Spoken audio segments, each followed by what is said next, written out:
yang berbohong atas nama aku nih. Ya. Ditegaskan oleh Rasulullah, barang siapa yang berbohong atas nama aku, baniya lahu baitun fi jahannam, maka dia akan dibangunkan rumah di neraka jahanam, gitu. Ya. Kan banyak sekarang jamaah. Ini contoh ya. Ada, saya pernah dengar langsung itu seorang yang punya pesantren malah. Ya, punya pesantren kiai. Dia mengatakan bahwa sehalal-halalnya pendapatan, ya, sehalal-halalnya upah dari mengajarkan agama, gitu, ya. Itu dia katakan seperti itu. Tapi dia nggak sampaikan dalilnya, baik Quran maupun hadis. Nah, setelah saya telaah, dalil-dalilnya tidak ada yang seperti itu. Ya, dalil yang diambilnya itu adalah cerita sahabat yang ada sahabat yang menolong suku yang kepatok kalajengking, kemudian dibacain Fatihah sembuh, diberi hadiah kambing. Ya, dibawa ke Rasulullah, kata Rasulullah boleh, itu hak. Jadi dimaknakan hak ini sebagai halal, enggak. Itu hak kamu karena kamu sudah menyembuhkan seseorang. Jadi yang boleh kita menggunakan Al-Quran dan zikir itu adalah dalam konteks menyembuhkan, pengobatan, menyembuhkan seseorang. Jadi bukan menjual agama, bukan. Ya, bukan menyampaikan hadis Quran, enggak. Ya, gitu. Jadi, nah itu artinya itu kan hadis yang dia sampaikan, tapi dia berbohong atas nama Rasulullah. Nah, itu orang-orang yang seperti itu, baniya lahu baitun fi jahannam, gitu. Akan dibangunkan rumah di dalam neraka itu, ya. Yutba'ul mu'minu 'alal khilali kullaha, gitu, ilal khiyanata wal kaziba, gitu. Akan terkunci seseorang mukmin atas segalanya selama dia itu berkhianat dan berbohong. Ini ditegaskan oleh Rasulullah, ya.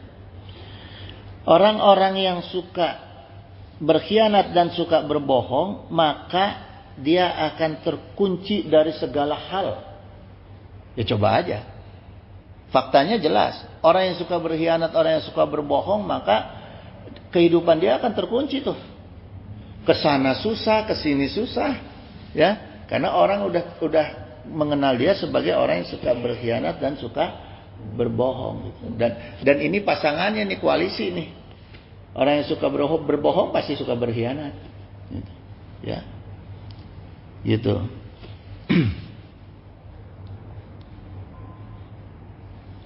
Jadi kita bisa belajar nih dari kisahnya Nabi Adam alaihissalam, dari orang tua kita. Ya. Qul innama harama rabbiyal fawahisha, gitu.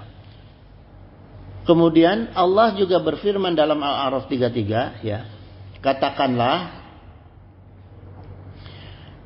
kepada Rasulullah nih, Allah berfirman kepada Rasulullah supaya Rasulullah menyampaikan kepada kita, ya, kepada umatnya. Innama harama rabbiyal fawahisha, gitu. Rabbku itu hanya mengharamkan perbuatan keji. Nah, pertama perbuatan yang diharamkan oleh Allah adalah perbuatan keji. Ma dohara minha wa ma batona, gitu. Baik yang nampak maupun yang tersembunyi, gitu. Baik yang dohir maupun yang batin. Jadi nggak boleh ada perkara-perkara keji. Termasuk apa? Ini kenapa Allah katakan di sini dohir wa baton. Maksudnya gini, jangan sampai ada di pikiran kita yang jorok, keji. Ya.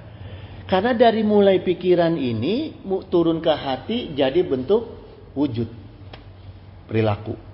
Ketika kita sudah membiarkan ada pikiran-pikiran jahat, pikiran rusak di dalam otak kita, kita biarkan berkembang, itu akan kita laksanakan. Ya, jadi ini maknanya ketika muncul di pikiran segera ditobati, dihilangkan supaya tidak bisa jadi perbuatan. Itu. Jadi jangan baru di pikiran ini, enggak. Ya. Justru pikiran ini yang akan nanti menjadikan perbuatan, gitu. Ya, mah, ya. Gitu. Wa isma wal bagya bi khairil haqq, dan perbuatan-perbuatan dosa yang melanggar hak manusia tanpa alasan yang benar, itu Allah haramkan. Ya. Termasuk memukul, mencuri, ini termasuk perbuatan dosa, gitu, ya. Jadi setiap ada apapun di dalam pikiran kita, jangan dibiarkan itu berkembang. Harus udah langsung diusir oleh kita. Wa antusriku billahi malam yunazil bihi sultanan gitu. Dan menyekutukan Allah dengan sesuatu yang Allah tidak menurunkan hujah untuk itu gitu. Ya. Jadi nggak boleh tuh ada kita menyekutukan Allah gitu. Ya. Nah kemudian gini jamaah sekalian. Ini yang harus kita sadari nih ya. Bahwa ternyata ada dosa kebohongan iblis yang paling besar dosanya. Ini yang sering ditularkan kepada kita yang kita nggak nyangka nih, ya. Wa antaqulu 'alallahi ma la ta'lamun gitu. Dan mengatakan tentang Allah dan hukum-hukum Allah, ya. Apa yang kamu tidak ketahui, ini bahaya. Ini perkara yang paling dijaga. Karena ini yang sasarannya iblis nih, ya. Contohnya gini, jemaah sekalian. Manusia itu ya banyak yang melakukan dosa bohong, ya seperti yang ditularkan oleh iblis ya. Yang paling besar itu adalah misalnya begini, misalnya seseorang yang sudah bergelar ustadz, kiai dan sebagainya. Orang yang sudah punya gelar. Orang yang sudah punya gelar itu jadi sasaran utama iblis. Ya, karena dia merasa dia itu asalnya dari makhluk jin yang punya gelar tinggi dan punya jabatan tinggi, maka dia tergelincir. Nah itu kesadaran dia. Maka dia cari orang-orang yang punya gelar dan punya jabatan. Karena dia merasa saya aja gampang, apalagi manusia. Ya, iblis itu 7.000 tahun loh, jin itu ibadahnya. Manusia berapa tahun? Ya. Jadi dia udah merasa nih si iblis nih, introspeksi iblis nih. Ya.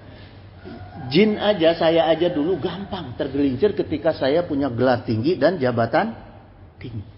Apalagi manusia. Maka yang dicari pertama oleh iblis itu orang-orang yang bergelar kiai, ustadz, ya, ulama, presiden, jabatan-jabatan. Itu yang disasar duluan oleh iblis. Makanya jamaah jangan panggil saya kiai ustadz ya, haji aja. Kalau haji mah fakta. Kalau ustadz kiai nggak fakta yang ada di diri saya, ya. Makanya jangan panggil saya ustadz atau kiai. Gitu, ya. Nah, kemudian si ustadz ini saya ambil contoh, ya. Si ustadz ini, kiai ini akhirnya dia berceramah perkara agama, kemudian banyak yang menyertakan keterangan dalil. Banyak nggak ustadz sekarang penceramah yang cerita tapi nggak ada dalil, nggak pakai dalil, cerita aja, gitu ya, cerita tapi tanpa dalil. Akhirnya apa? Mudahlah disusupi nafsu-nafsu dia dalam ceritanya dia, nafsu kebutuhannya, nafsu segala macam, ya, nafsu manusianya, gitu. Makanya kalau ngaji itu lebih baik seperti ini. Maaf jemaah ya. Seperti ini. Jadi artinya ada dalilnya di depan kita bacakan. Supaya apa? Ketika saya menyampaikan, jamaah itu bisa mengkoreksi. Wah, jaksa salah nih. Dalilnya nggak seperti itu. Kok dia ngomongnya gitu? Kan gitu. Atau minimal dia nggak berani koreksi. Dia nggak langsung ikutin perkataannya Haji Aksa. Kenapa? Karena dalilnya salah. Ya, gitu. Nah, ini yang bahaya. Ketika banyak orang yang menyampaikan perkara agama tapi tidak menyampaikan dalil-dalil yang jelas gitu, ya. Maka bagi mustami'uhum itu bisa mengikuti, itu bahaya. Kalau dia nggak ngikuti nggak apa-apa. Tapi kalau dia ngikuti itu bahaya gitu, ya. Contohnya gimana jemaah? Ini saya ambil ya. Masa lalu itu ada contohnya SDSB. Porkas, SDSB itu kan contoh kompaknya umaro dengan ulama. Umaronya pahamnya salah, ulamanya salah paham. Lahirlah program SDSB. Jadi dianggap judi itu adalah sosial. Karena kompak nih dua nih. Ulama dengan umaro. Gitu. Ya, makanya sekarang hati-hati tuh. Saya cerita yang dulu aja, yang sekarang nggak berani saya. Ya, gitu. Ya. Nah, terus juga jangan sampai ada orang yang cerita, pernah ini saya, ya, gini jemaah sekalian, ada orang yang cerita, saya dengar langsung, ya, menyampaikan bahwa sehalal-halalnya upah adalah dari mengajarkan agama, seolah-olah benar. Ya, ada ustadz yang berceramah di masjid, kebetulan saya dengar di situ, ya, dia mengatakan bahwa upah sehalal-halalnya upah adalah dari mengajarkan agama. Karena dia punya pesantren. Ya, dia punya pesantren. Artinya begini. Kan ceritanya dia, kan menyelenggarakan pesantren itu perlu biaya listrik, perlu biaya macam-macam, maka itu adalah sehalal-halalnya upah dari mengajarkan agama. Ya. Nah, gini jemaah, kebanyakan orang yang menghalalkan menarik upah dari perkara agama itu mengambil dalil dari cerita para sahabat yang terkena, ada suku yang terkena sengatan kalajengking diobati oleh sahabat dengan membaca Fatihah. Ya. Kemudian diberi hadiah kambing dan kambing itu dilaporkan kepada Rasulullah. Ya, kemudian Rasulullah SAW bersabda begini, faqala Rasulullah SAW, inna ahaqqa ma akhaztum alaihi ajran kitabullah. Ya, gitu. Jadi sungguh kamu berhak mengambil bayaran di atas kitab Allah.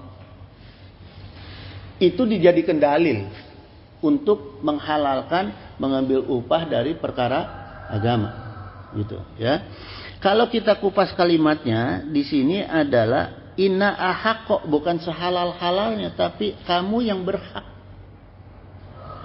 Ya. Dan peristiwanya ini, asbabunnya ini adalah pengobatan. Jadi makna kuatnya kalau kita melakukan pengobatan seperti ruqyah, terus membacakan zikir, membacakan ayat-ayat Allah, boleh menerima hadiah, menerima bayaran, ya, gitu. Maka Imam Nawawi kemudian dalam Sahih Muslim beliau membuat satu bab khusus, ya, tentang babu zawazi akhzil ujrati, gitu. Bab bolehnya mengambil upah ala ruqyati bil Quran wal azkar, gitu, atas ruqyah dan Quran dan bacaan zikir. Jadi ditegaskan lagi oleh Imam Nawawi yang dibolehkan, ya, menjual ayat Al-Quran dan zikir itu untuk kepentingan ruqyah, pengobatan. Ya, boleh gitu. Tapi kalau kita, maaf nih ya, kalau saya di sini, saya bicara di sini, kemudian saya dibayar, ilmu saya punya siapa? Allah. Saya datang ke sini, yang ngasih kesehatan saya siapa? Allah. Mulut saya punya siapa?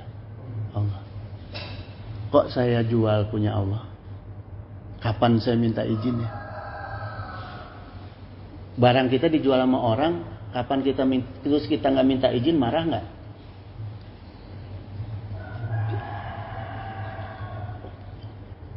Apalagi Allah marah, ya kan? Hak kita dijual sama orang lain tanpa minta izin, marah nggak?